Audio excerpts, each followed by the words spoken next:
Hi, this is Jack again. Okay, I'm going to do a God, Adam and Eve 2. The reason why I say that is I muddled up a little bit in the previous one. I apologize for that. It is just that I am seriously coming through speaking. I have no preparation. I have nothing, no notes or anything. It's how we speak in the dimensions, moment, here, as who we are. And thus I'm going to re-speak the God, Adam and Eve scenario.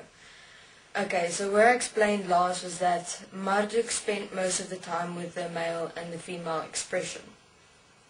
Because he did the last, he was in charge of the programming for them and of them. And he designed them into the expression of human beings today, which is the observation of nature and the interpretation of themselves, the interpretation of the experience of themselves. So all interpretations of nature, of themselves, the physical form, to eat, etc., was done through Marduk. Mostly all that human beings are today. And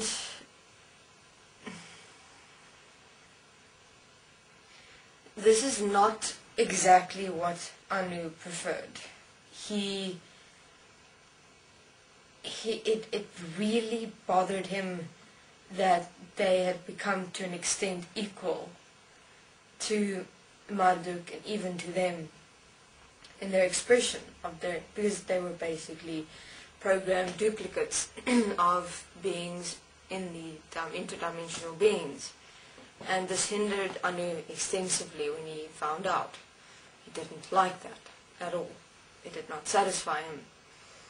And so he went to the Syrians and the serpents and he informed them of the situation, that it doesn't feel right. These are systems. They are interpreting. They are communicating.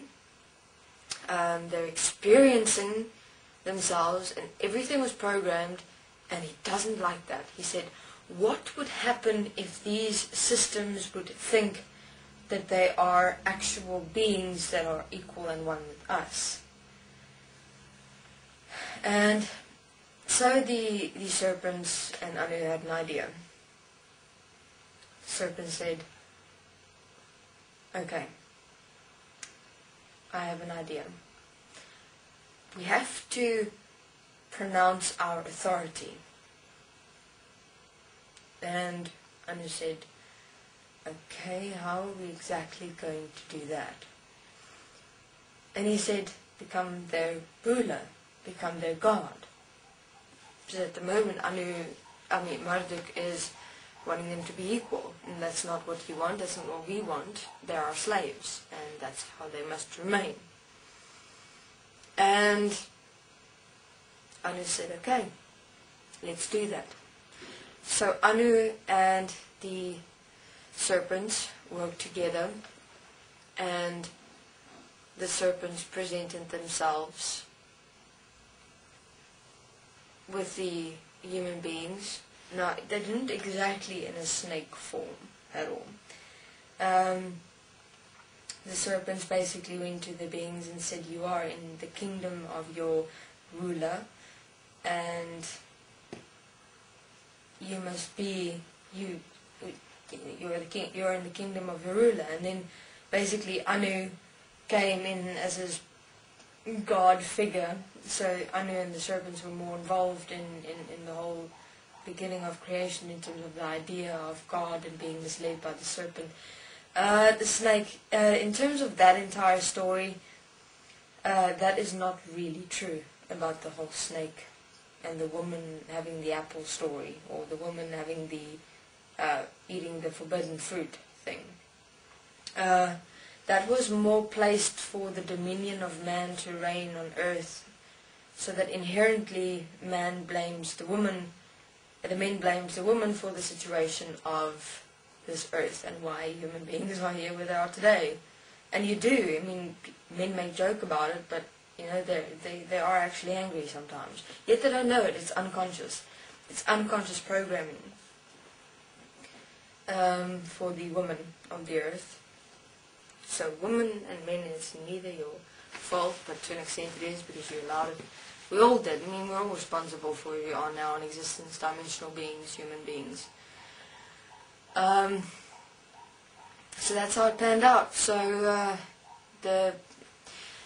Anu said, right, you guys, it was fine now with them being, basically the two expressions, the male and the female, remained the same as Mother programmed them, you know, experiencing themselves and interpreting the reality in the world and the nature and the animals, etc. He was fine with that as long as they didn't think that they were equal to them, that he didn't accept. So he presented themselves as their god, and so did the serpent. And so, of course, Marduk got extensively angry, got really angry. He said, fine, you want your systems to be your slaves, then your slaves shall have pain. And they must then suffer, because slaves suffer. So he basically did this to man, if you want to call it that, in terms of the pain of experiencing childbirth for the woman. Because the woman births a child. It's got nothing to do with the woman taking the forbidden fruit from the snake and how the woman of the world must suffer. That's bullshit. It's not about that. It's just that unfortunately the woman is the one that gives birth to the child, so she endures the pain. That's unfortunately how it is. If men were the ones to birth children, then you would have experienced the pain. It's got nothing to do with the forbidden fruit story. And so Marduk designed and placed himself in this entire reality, and he said he'll pass on from generation to generation. Slaves they will be, slaves they are, and slaves they will remain. It's basically the words he spoke. And so where are you guys today? Still human beings in the same scenario. Enslaved by a god,